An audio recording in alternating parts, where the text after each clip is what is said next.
using Illustrator and Photoshop. I have the whole Creative Suite 6, but we're making our basically one of our first custom images here. We converted an image that we basically got off Google and converted it to a vector file.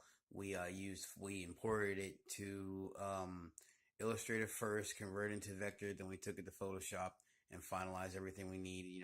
Got the edges nice and dark and whatnot, and other things we'll go into detail about later. But what we're gonna do is we're gonna go ahead and print these as one color, this color out into a film that we have here.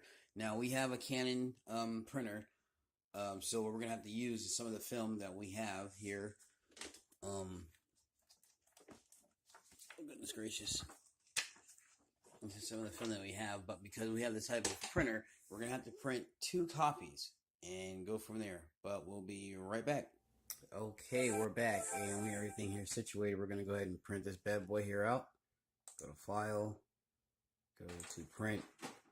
Everything is pretty much where we want it at. We have our registration marks already on Photoshop, because when you do save to Photoshop, you already have your option for printing marks for your corner, crop marks, center, registration marks, and what have you. This is not the best camera, so you can see right here, when you save to Photoshop, you will end up with your preloaded registration marks. And we're gonna go ahead and print this bad boy. We've already got one copy which printed out very well. We have one copy already that printed out very well. We got 2. We're gonna tape it together and print it out. This is on a 8.5 by 11 film. So that's just what we have to work with. And as you can see, if we can refocus here and print it out. So we're gonna go ahead and take this. We're gonna put these 2 together here. Very simple. We're just gonna take these two here together. I'm using my phone, not using the camera. Take these 2 together, put it on a screen, and we're gonna expose it. So we'll be right back.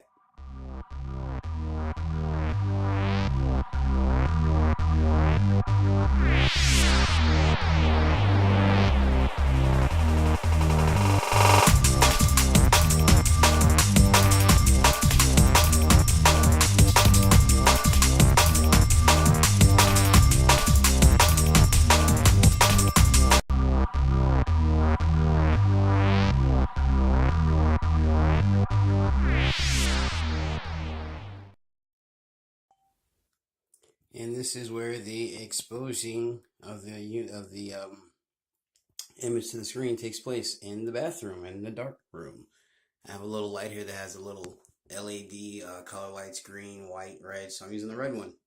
I have a yellow light, but there's the fixture for it will not fit the yellow bulb. But anyway, this is how we expose our screens. Hey guys, welcome back. We're at the part of the we're at the part of the screen printing process where we have already exposed the screen to the exposure unit for about, I think this time we did it for 4 minutes, because last time we did it for 7, just to vary to see about overexposure and underexposure, and I think we're going to stick with the tried and true.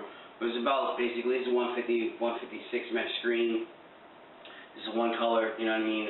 So I say we're just going to stick with 4 minutes exposure time. But anyway, let's get it going. So once we expose it, we're going to go ahead and take our tape off where, across fields.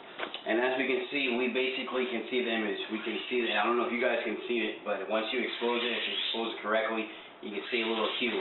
So once we're going to do now, let's go ahead and wet this bad boy.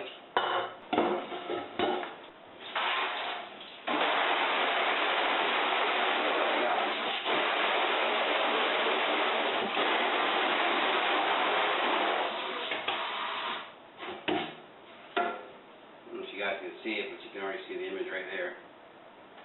So we're going to go ahead and give it a second here.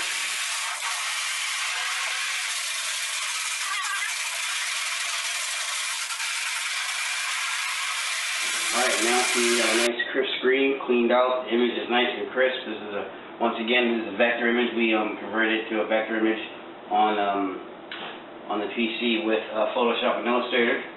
And now we're going to let it dry, and we'll be back once we print an image, and we'll set the screen up.